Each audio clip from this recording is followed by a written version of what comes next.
Well, good evening, everybody, and welcome back. This is Dr. Stephen Walker coming at you live on YouTube, Facebook, and Twitter. Thank you for joining me tonight. I took a week off, needed a little mental health break. Been working 5-6 days a week, mental health treatment for lots of people in need. Love what I do, but sometimes we just need a little step away. But anyway, welcome back. Thank you for joining me tonight. We're going to have another topic tonight, really interesting topic we're going to be talking about, which is how to develop more internal motivation. I'm going to break down some basic psychological concepts for you that hopefully will help you develop more internal motivation. One of the things that I want you to work on is learning how your thoughts and emotions affect who you are and how you feel about yourself. So, as my son farts right on cue. Anyway, so tonight, before we get started, I want to talk again and remind everyone who's watching this on YouTube or Twitter or Facebook to check out my Help a Human Fund. It's a mental health fund that I've set up to help people who can't afford treatment. You can donate straight into it, and 100% of the proceeds go towards helping somebody who can use the help. So remember, I'm on Tuesday and Thursday at 9 p.m. Eastern, and then all the way down to the West Coast at 6 p.m. If you're catching this on YouTube or one of the other platforms, I have many other videos, a lot of other content up there that's been up there for years, a lot of mainstream concepts now that you might see and get a different perspective on that were initially up there. Please subscribe and like our YouTube page, set your notifications to know.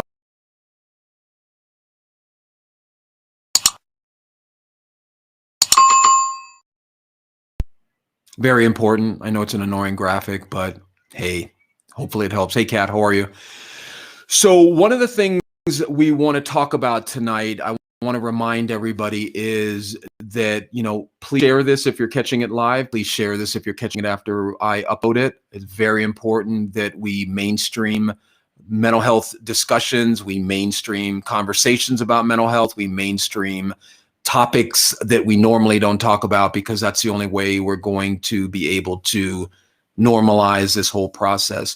Please ask a question or make a comment. Remember, these streams are for you. They're not for me. They're me. This is my attempt to try to help normalize, just like I said before, normalize conversations that normally aren't had because people are either ashamed or they don't want to deal with them because they are causing them pain, or they're feeling as though they're the only people on the planet who deal with, having issues. Everyone has issues, people.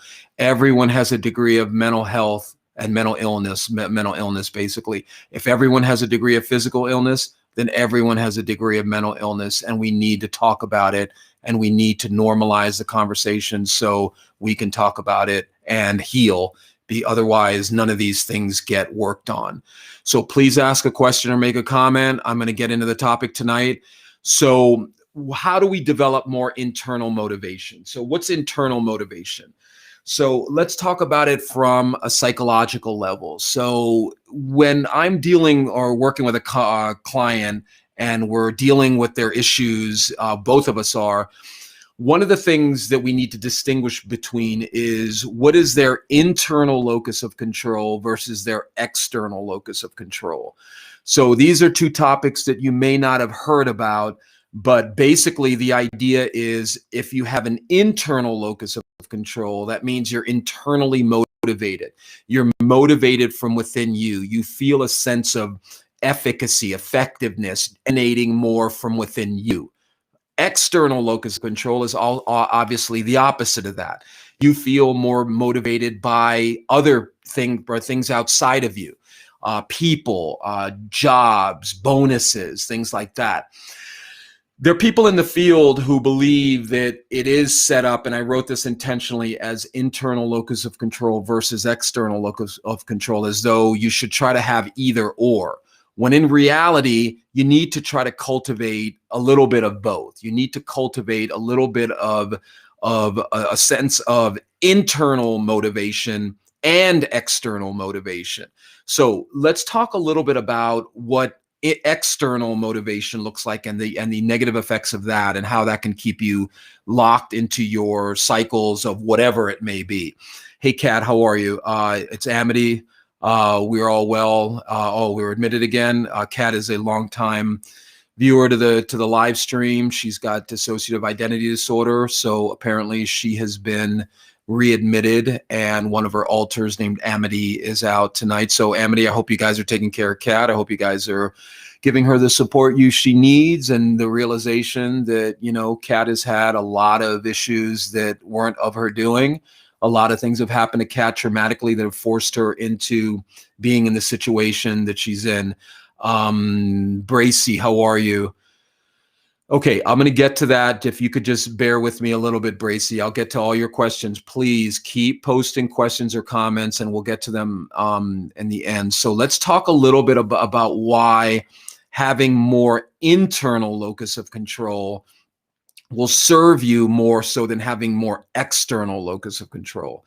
So an example I like to use when I'm working with somebody is to break this down is if I was primarily externally motivated, meaning that if I needed all of my client patients to tell me how wonderful I was or how much the work has helped them. Don't get me wrong, always nice to hear, but if I needed that, what would be the problem with that?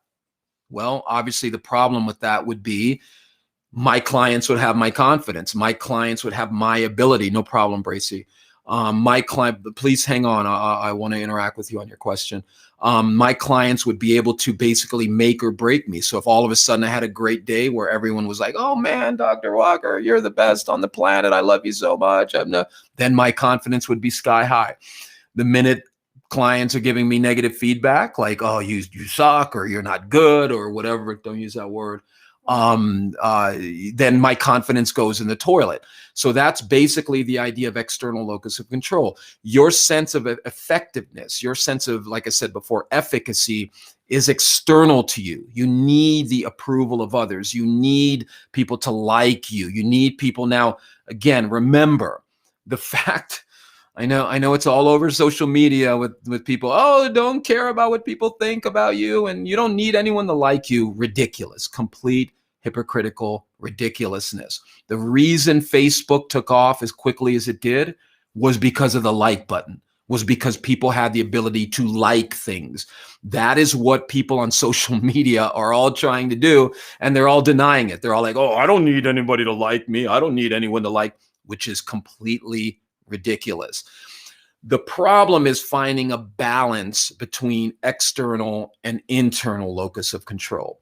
So internal locus of control is generated by your ability to internally motivate yourself, to internally feel effective, to internally feel driven. Now, there's several hundreds of ways to do that, but I'm going to touch on a couple of the key ways that I've seen that helps people develop more internal locus of control. So one of the main ways you can develop more internal locus of control is to get an idea of why you need the approval of others to the degree that you do, why you need people to tell you you are this or you are that.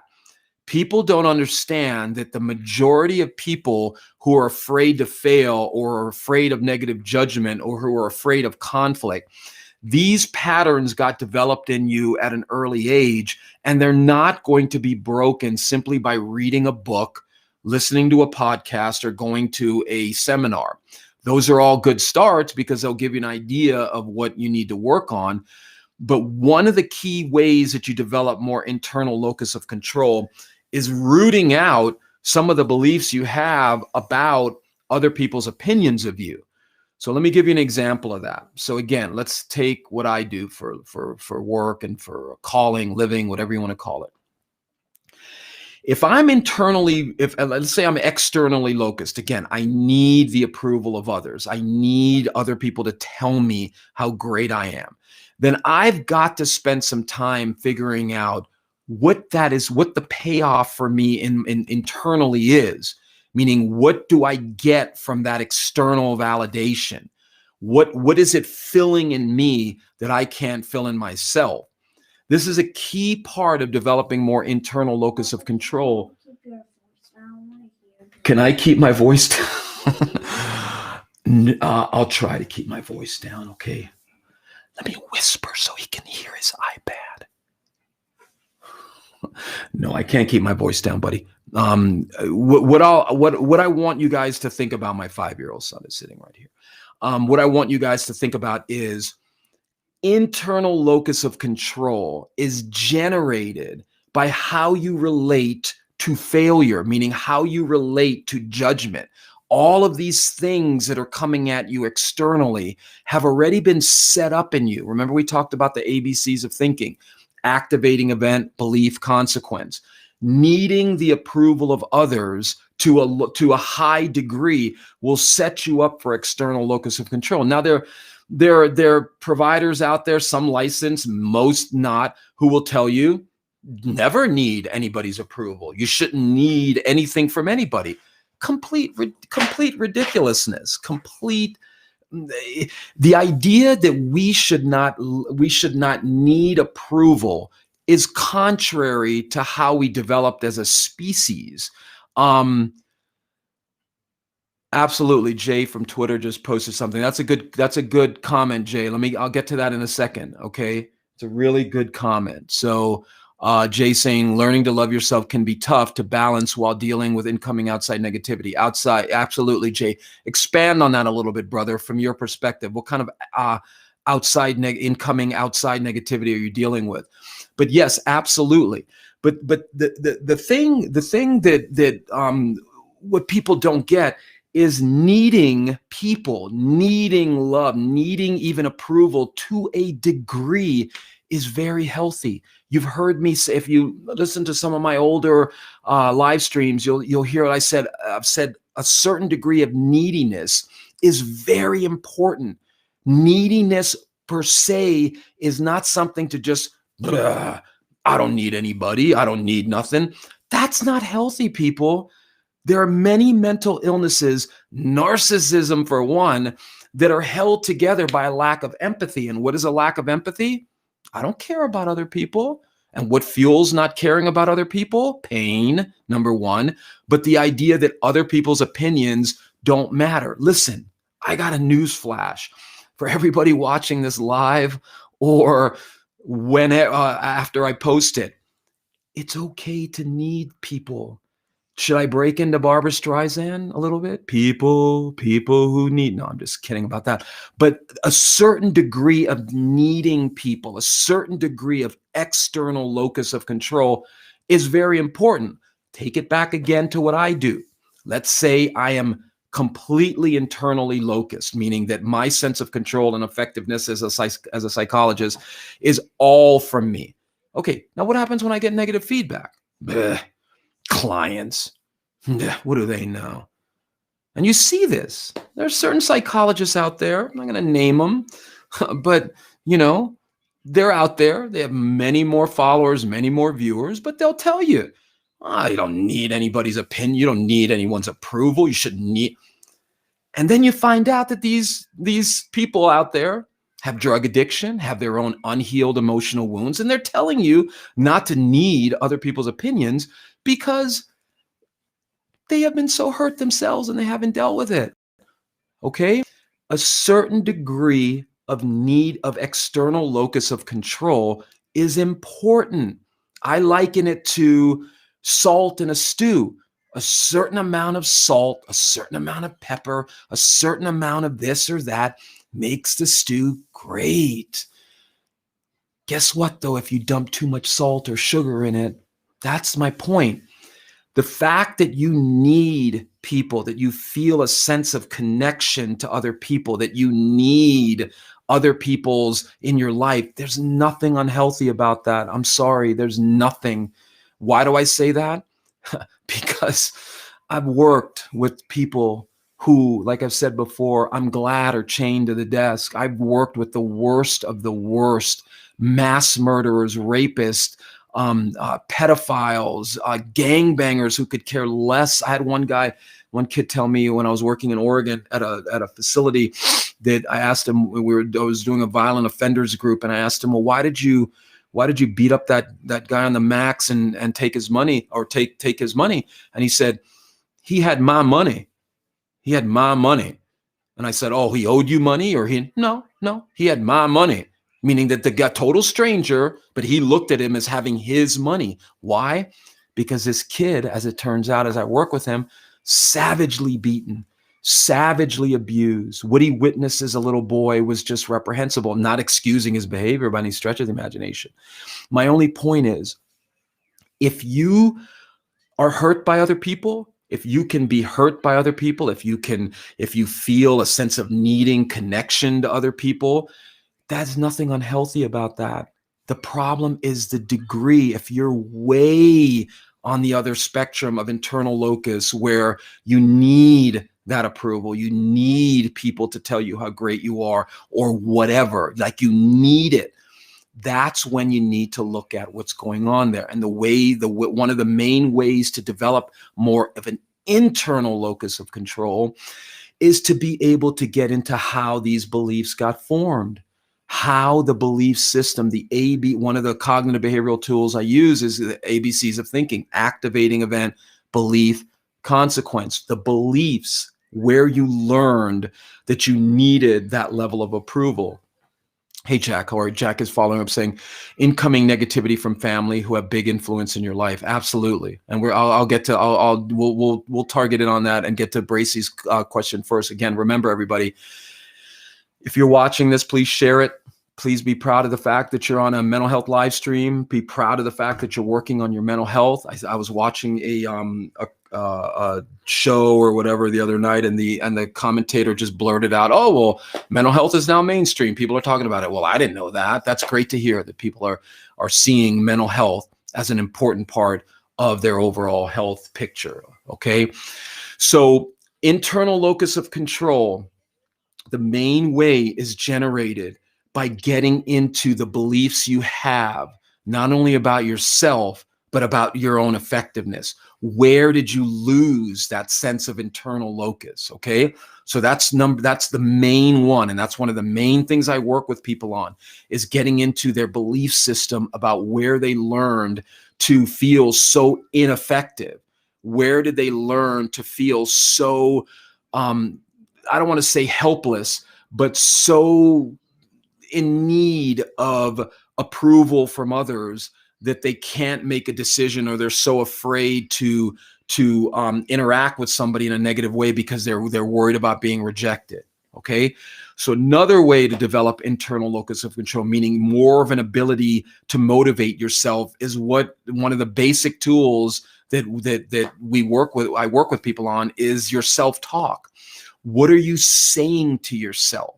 Okay, how do you relate to yourself? You can go back to some of my posts years ago where I was talking about your relationship with yourself being one of the most important relationships you have, meaning that how you relate to yourself is an important factor to developing internal locus of control, the ability to set realistic goals with yourself.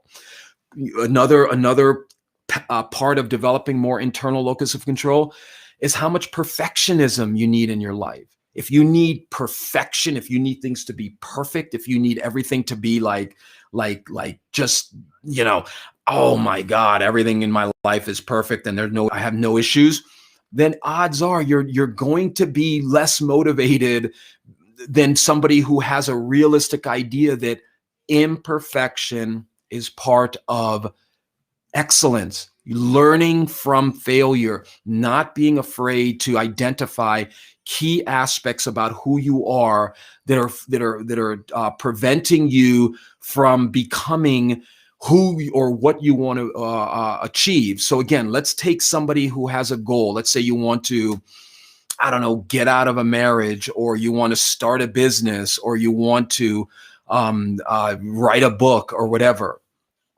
At the beginning of that, to develop the internal motivation to do it, You have to set up a goal reward system that you can achieve in small incremental ways. People have a way of climbing the mountain way before they even begin, they get on the summit, meaning that they'll look up at an issue like, oh my God, how am I ever going to do that? And that inability to keep their goals in a systematic, it's kind of like working out. Okay. If you've never worked out, but your goal is to be Arnold Schwarzenegger in a month, you're going to lose internal motivation real quick. Okay. Because you're going to realize that to build that muscle, you have to start in slow, incremental ways. Now, again, going back to point 2, how does your relationship with yourself come in there? Exactly. If you have a very castigating, negative relationship with yourself, I can almost guarantee you that your internal motivation is going to be affected by how you deal with yourself when you fail. If you're trying to achieve something and you don't embrace, and I mean embrace the way you embrace breathing, if you don't embrace the fact that failure is going to happen, you are going to fail, you are going to make mistakes. If you look at every mistake as, oh, it's a sign that I'm never going to, then you are going to be less internally motivated. Why? Because then the minute you fail, now you're external. Oh, the universe, God, the society, whoever it is, they're trying to tell me something. Internal locus of control, your attempt, your ability to internally generate that motivation. Okay. Oh, thanks, Sean. I appreciate that. I'm glad you feel calmer, and I'm glad you think it's a great show, and I'm glad I'm back because like I said, I took a week off. So thank you for that. And that's a perfect example. Shauna just gave me a little external validation, and I appreciate it, and I acknowledge it. But again, if I need everybody watching this to tell me that, or I feel like, oh my God, the problem becomes I lose motivation. The problem then becomes that I am not feeling from within me the ability to say, no, man, let's keep going. This is where your relationship with yourself, people, will pay huge dividends. Because if you have a negative relationship with yourself, if you're your own worst enemy, but you don't know why, you don't know where you learned that, guess what you start saying to yourself? Well, I'm the type of person who's just my own worst enemy. I hear that all the time. I'm the type of person. He's the type of person. And I always hear that, and I was like, okay, you're the type of person? That's the decision you've made at this point in your evolution, that you're the type. People don't even realize why they are the type of person they are. They haven't even explored, wait a minute, why am I that type of person? Why am I my own worst enemy? And I guarantee you, I can't guarantee, but I guarantee you that 99, if not 100% of the people who are their own worst enemy, don't you hate air quotes? Anyway, sorry.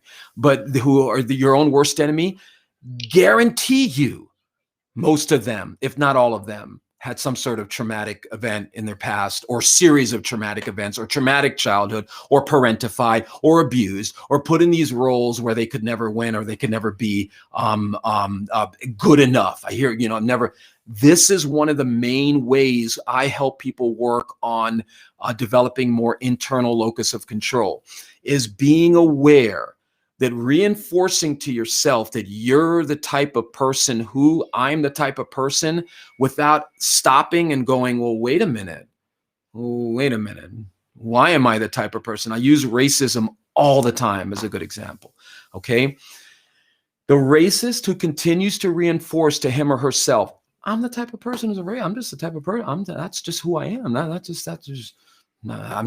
what I am. I'm racist. I'm this, I'm that, whatever. That is going to keep that belief system locked in place the more you reinforce that to yourself. The other racist, who is like becoming more aware of the hatred within them, the polarization, the negativity, starts well, wait a minute, why am I why am I believing what I'm believing? Why? I guarantee you, And I know I shouldn't say guarantee because you're not supposed to say that in this field because you can't guarantee anything. Well, I can guarantee you this. You give me a motivated racist who's questioning their belief system, who wants to look at how they developed, how they became a racist. You give me that person, I guarantee you they can make a change to that belief system, because if they're motivated and they develop insight and they work through the belief system, absolutely they can make a change. They can develop internal locus of control that sounds like, yeah, I can do this. Absolutely, I can work. I'm not going to be Martin Luther King or Gandhi or Mandela or any of the other, people who walked this planet who talked about unity and being, we're all from the same thing. No, maybe you're not going to be that, but I guarantee you that belief system can come down. But the person saying, nope, no, man, I'm a hardcore progressive liberal. Nah, that's the way I am. I'm not budging on that. Okay. Or I'm a hardcore right-wing extremist, whatever. Why do you think we have this political polarization, people? Why do you think people don't want to find a middle ground? People don't want to start motivating themselves and asking themselves key questions about, why am I like this? Why am I allowing my belief system to get so permeated throughout my sense of self that I actually won't even allow any contradictory information into me? Why? Insecurity. Okay, that's another saboteur of internal locus of control. Insecurity. Okay, the fact that I don't want to feel insecure. I need to know. This is who I am. This is little insecurity never hurt anybody. Okay, so I'll come back and finish this up. Let me get to a couple comments here because I appreciate those of you who are interacting with me. Remember, this is a live stream. This is raw. This is unedited. I don't cut things out. The only thing I do is I take down the beginning, that countdown, so that people don't sit there waiting. Everything is raw and live. So those people who are interacting with me, thank you. You're why I'm doing this. So let's get to Bracy. Good evening. I wish we could chat in length. Well, let's chat. My stepdaughter is constantly causing drama for my husband. And I'm almost ready to divorce over his kids. Okay. Well, Bracy, you're welcome. I don't know if you're still on.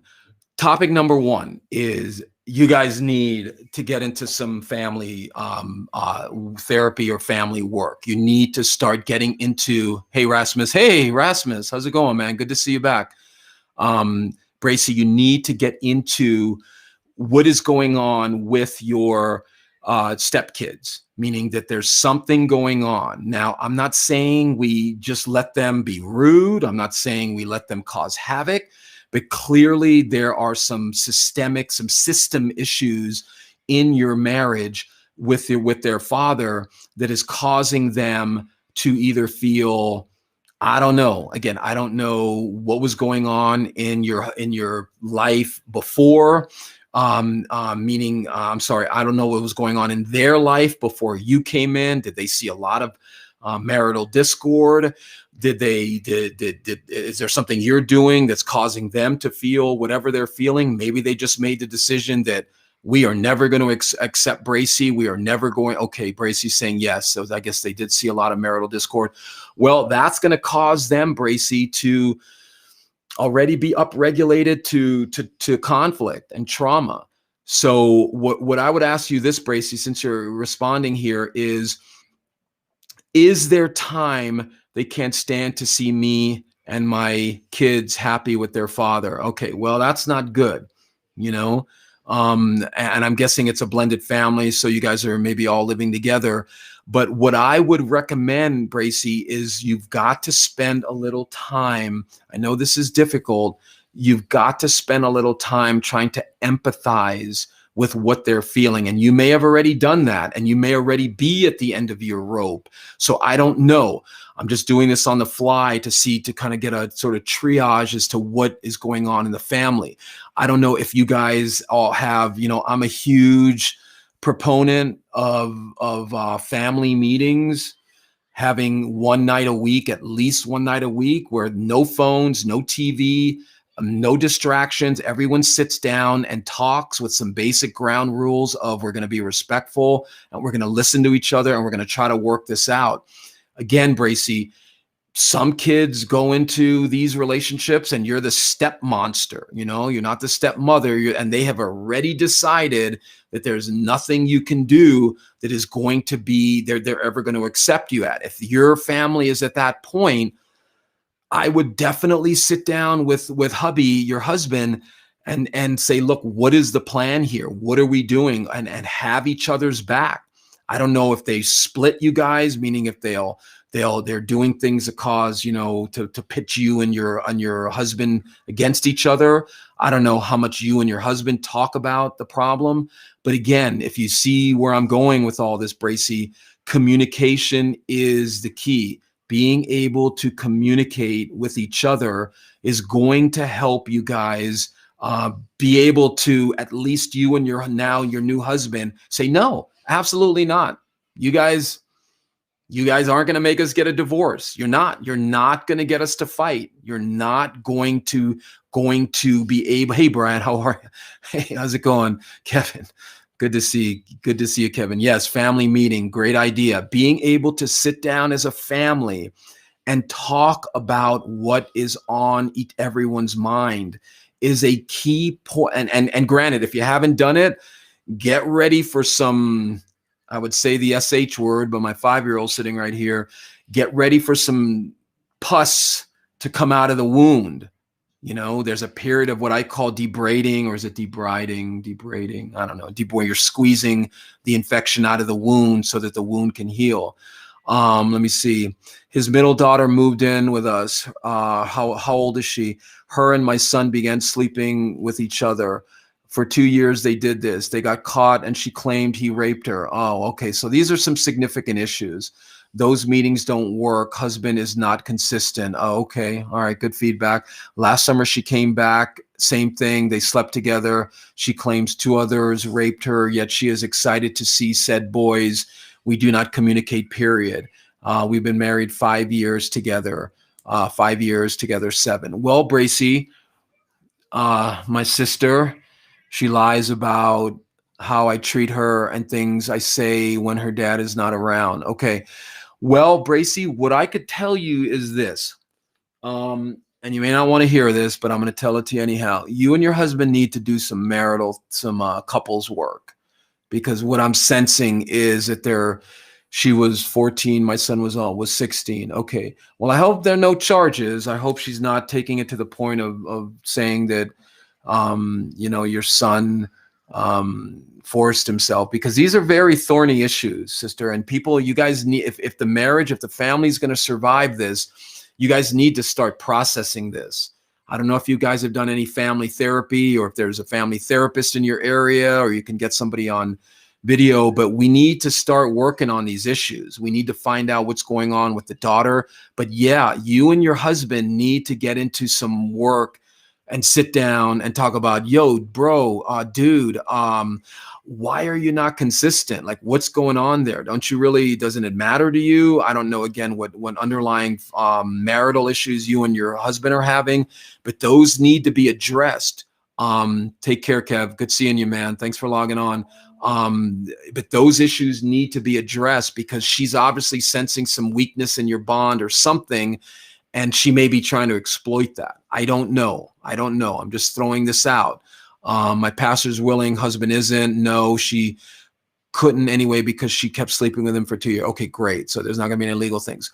Pastoral counseling is all good.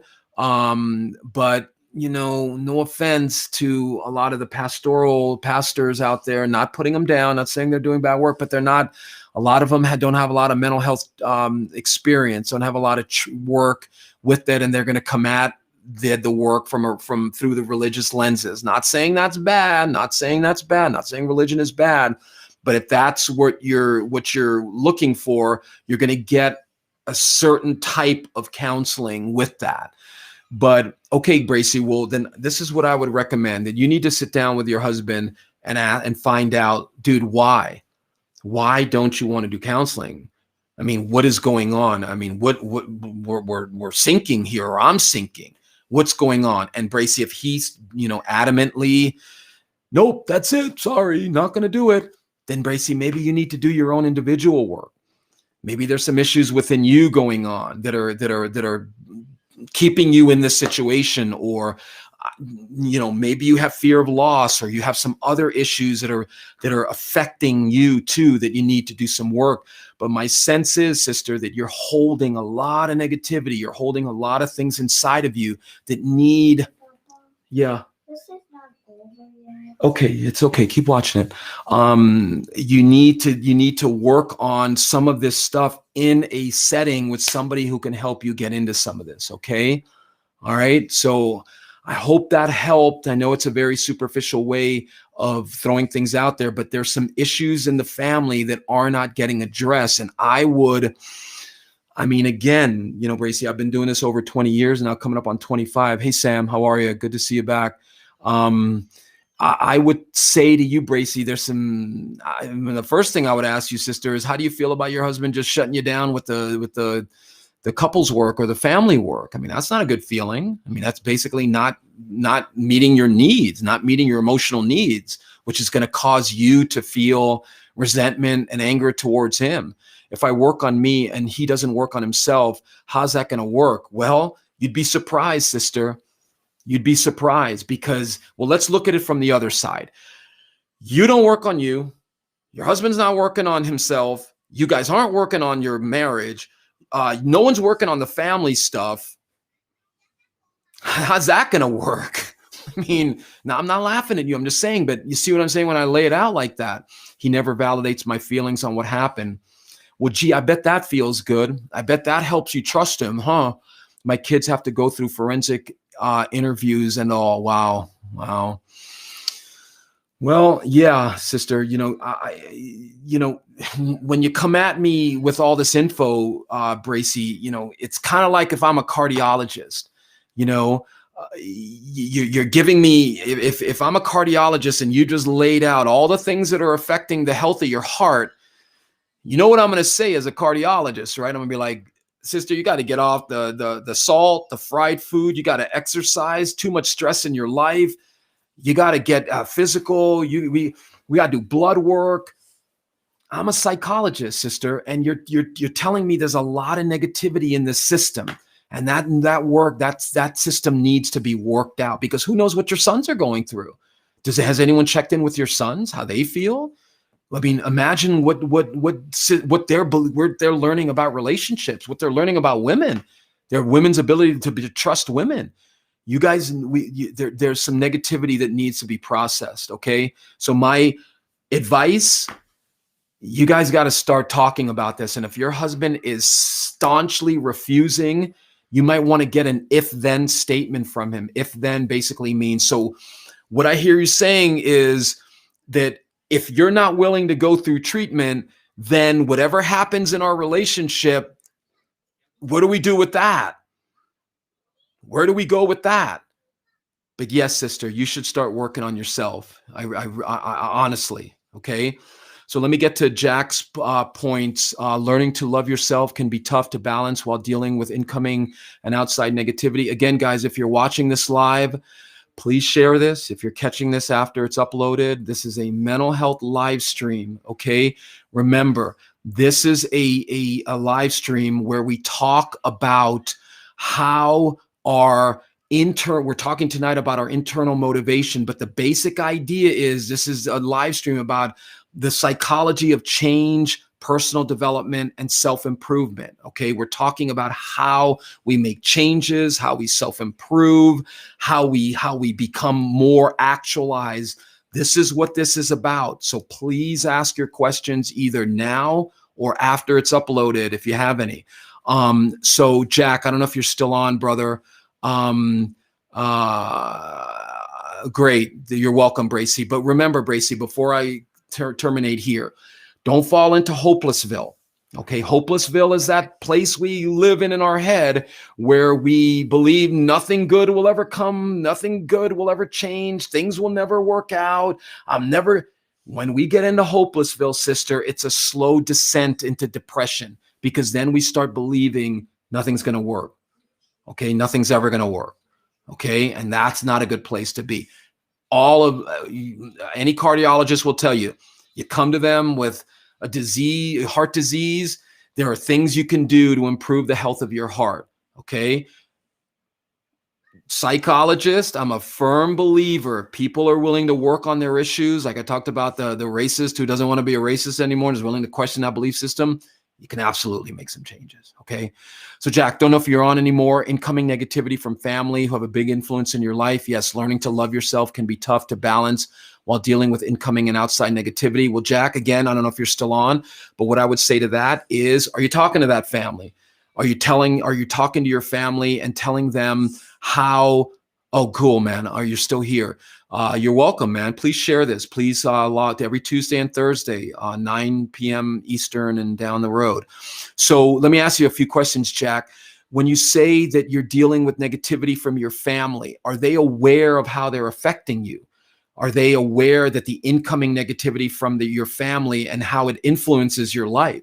Are they aware of that? Are they aware of how you are feeling relating to how they're treating you? Okay, that's the external. Remember, tonight's topic is on how to develop more internal motivation, and part of developing more internal motivation is distinguishing between internal locus of control and external locus of control. So if you've never heard those two concepts, type them into Google. Check them out. You'll find ample definitions. I don't have time to get into all the specifics. Go back to the beginning of this live stream and you can hear how I was talking about developing more internal locus of control. But Jack, my brother, you need to talk to people. They aren't aware. Okay, bro, this is what I'm talking about. You've got to make people aware. Well, the first thing I would ask you, my brother, is, and I call everybody brother and sister. I'm sorry. I just feel like we're all connected to each other. So whatever. But you've got to figure out what is going on within Jack that prevents him from, hey, Sigrid, how are you? I'm going to get to your question. Thank you. I hope you saw my response on YouTube from your question. What is going on with Jack? Jack, let me take a guess, man. It's not only your family that you don't talk to about these issues. I don't know if you're, gay, straight, bi, whatever it may be, but is this a pattern in your relationships where somebody hurts you and you don't talk about it, and where you don't say, hey, the negativity, the negativity that I keep getting from you guys is causing me a lot of internal, it's causing me difficulty to, here, Jack, try this one on. I don't know if there's a family member, mother, father, say that to them. Say something. No, you don't have to say it like me, say it like Jack would, but say, the amount of negativity you guys give me is making it difficult for me to love myself. Say that to them and see what they say. See what they say. Okay? Because part of what you need to start doing, my brother, is you got to start getting into how you're feeling. Okay? He's saying they aren't aware. Boundaries need to be set sooner rather than later. Yes, absolutely. Okay?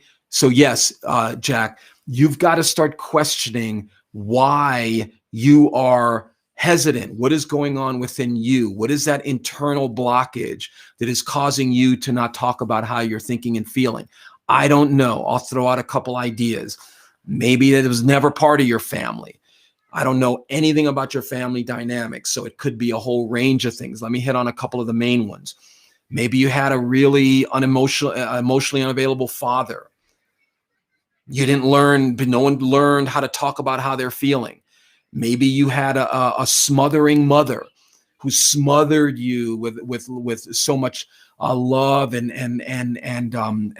involvement in your life that weakened you, that now you don't know how to get your own needs met. It could be a bunch of things, Jack. But the fact that you're on this live stream thinking about why Jack is the way he is, bro, that's the first step. Okay, the first step is like, why am I so hesitant to talk to people about how I'm feeling? What's going on there? That's not good. That's the first step. Remember, think of the racist who doesn't want to be a racist anymore. Yeah, why am I hating this black guy? Why am I hating this white guy? Why am I hating this Jewish guy? Why am I hating this Muslim? Whatever. Shaking up that foundation that causes change. That's how you develop more internal locus of control. internal locus of control is generated by asking yourself those deeper questions. Why am I the way I am? Why am I the way I am? Why do I think the way I think? Why do I feel the way I feel? So my advice to you, my brother, first you need to have a conversation with Jack. Okay? Jack needs to find out, why is it? Why don't I tell my parents about, or my family about, the incoming negativity? What's going on? And Jack, I don't know if there's some, sexuality issues, or I don't know if there's some whatever that you're afraid to show people. But check out some of I did a live stream not last week, the week before, on imposter syndrome. Check that out, bro. Maybe that might help you. Okay. Let's see here. Let's get to working my way. Thank you for all these questions and comments. Let's see. Kat is saying block memories have come up. I have found out my father was also part of the abuse that led to self-punishment again. Oh, dang, Kat. So now you're saying that your dad and your brother were part of the abuse on you? Wow. Well, again, Kat, you're in a good controlled environment to start dealing with some of those memories, okay? And when you say they led to self-punishment, Kat, oh, I'm sorry. I don't know if this is Kat. Let me see. Amity. We need, if Kat's still there and if Kat can hear me, Kat, you can't be self-punishing yourself, sister, because you didn't ask for any of this. You're welcome, Jack. Please, bro. Please, seriously. You're here for a reason, man. And that reason is Jack needs to start working on Jack's relationship with Jack. Okay. I don't know what's going on internal to you, bro, but you got to start asking yourself, why am I not telling them what's going on? Okay. Why am I not? Okay. Let me see here. So back to Amity or Kat. Kat, you can't be abusing the victim here, sister. I mean, you can do what you want, obviously, but if you are abusing yourself, you're saying it's led to self-punishment. What are you punishing yourself for? But, Kat, you've got to really begin taking it easy on the victim of the abuse. You did not ask for this abuse. You did not ask. If you're finding out now that some blocked memories of coming back, that your father was also part of the abuse, sister, you got to start working that out, but you got to start conceptualizing yourself as the victim here. And that victim is not a bad word. These people who victimize victims by telling them not to feel like victims. Yeah. Parse that out. If you're watching this, victims. Okay. There's nothing wrong. You're victimizing victims by making them feel bad for being victims. Okay. I'm not saying stay a victim, but there are definitely victims. And here's one here. Kat was victimized by people in her family, and that's caused her to have some pretty significant wounds from that. So if you're in the facility now, Kat, work on that. Work on that. If you decompensate, they're there to help you. Okay. But work on that. Okay. Let me keep going down here. Sigrid, hey, husband's supposed to be the leader of the family. If he's not willing to heal the family, that ship is sinking. I've been there as a stepmother. Get help for yourself. Great advice, Sigrid. And I hope, our short little exchange on YouTube, remember, you're making it okay that you're still not over your, the loss. So, and that's the first step, is saying, oh, you know what? I'm still healing. That's okay. But I'm not going to hate myself for still hurting. Okay. Good, Sigrid. Thank you. Say that to Sigrid. Okay. Please. Let's see here. Rasmus is saying, well, there are situations where it is indeed hopeless, hard to feel motivated to do anything when nothing is going to work out long term. Rasmus, you have to wait a minute. I'm sorry. Wait a second. I missed something here.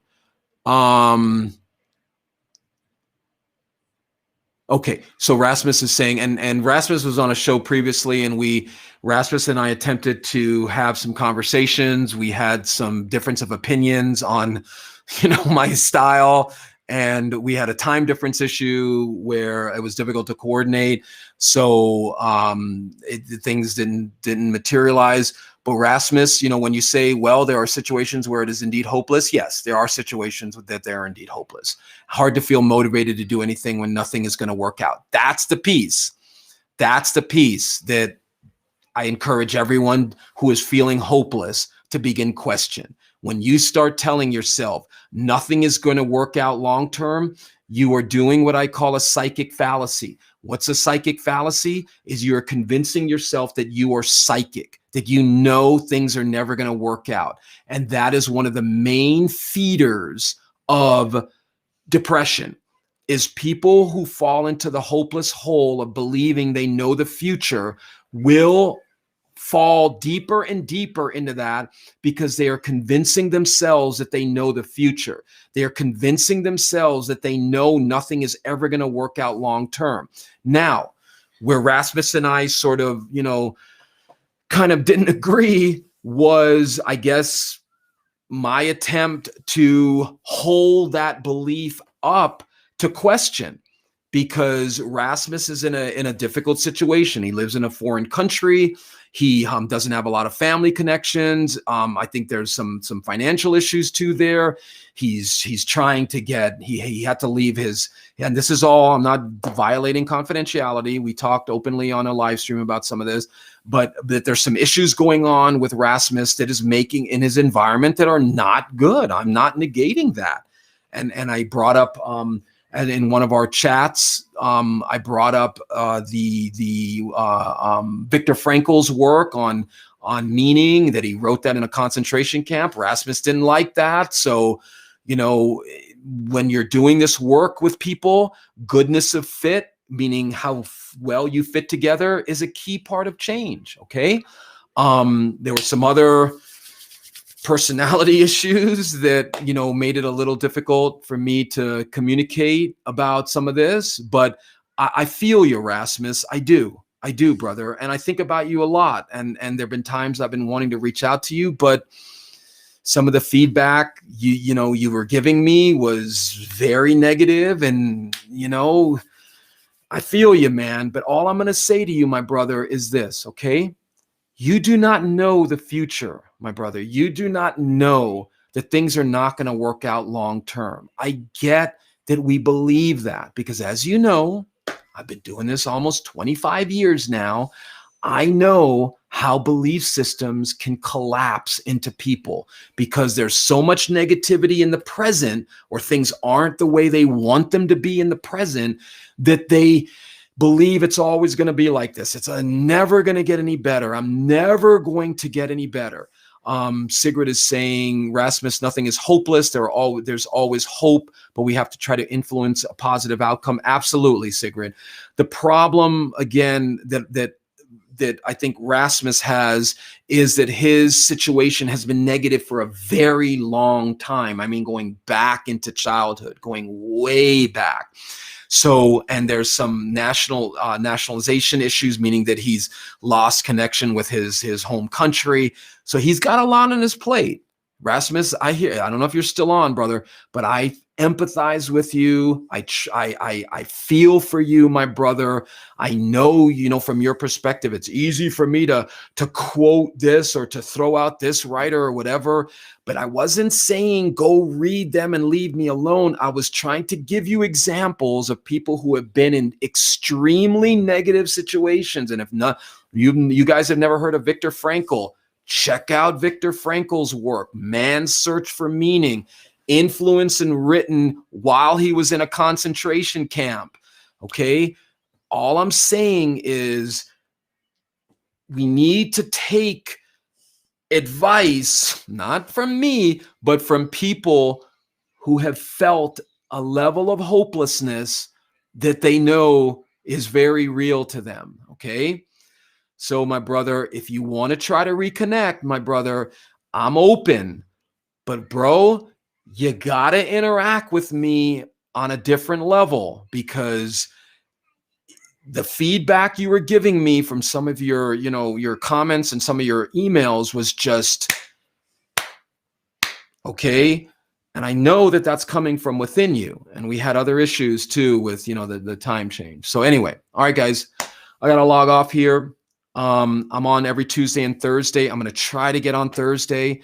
As you guys know, I'm a practicing mental health professional, meaning that I work 8 to 10 hours a day doing treatment. I do a lot of after hours support work with text messaging and phone calls. So there are times when I can't always log on. I'm going to try to get on this Thursday again. But if you don't see me on, it's been a very hectic day. And on top of that, I'm 56 years old with this guy in my life. He always likes to say goodnight to everybody. Okay, come.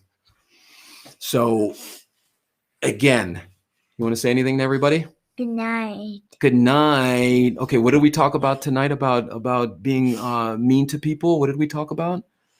Not to be mean. But why? Because it hurts their what?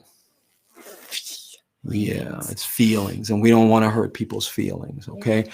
All right, everybody, have a good night. Take it easy. Thanks for logging on. Please share this if you're catching it on YouTube or one of the other platforms. Please, if you want to directly help a human, donate into my fund. I use 100% of the proceeds to help people who can't afford it, okay? If you know somebody that has a large sum of money that they're looking to do something helpful, direct them to this fund. 100% of the proceeds go towards helping people. And as I've said before, nothing would make me happier than to not have to charge people and deal with insurance companies. Nothing. So this is a fund you can donate into that I will use all the proceeds to help somebody who needs help. Okay? Again, please check out my website. If you want to shoot me a question or ask anything or what's going on, you can contact me at licensepsychology.com. If you want to send me a text message, if you ever want to be interviewed on the show about what's happening with you, please feel free. All right, guys, have a good night, and I will see you on Thursday night. And Sam saying, Rasmus, sorry, I did not know you both had already tried. Yes, we had. Thanks. Samantha saying good night, Sebi. Night. Okay. All right, guys, take it easy. I'll see you Thursday night. And remember, your mental health is as important as your physical health. You got to work on your mental health. Everyone has a degree of mental illness. Everyone has a degree of physical illness. There's nothing wrong with having a degree of physical illness. You got to work on it. Jack, shoot me an update. Let me know if how the conversation went or anything. Love to hear from you. Thanks for all your comments, and I'll see you Thursday.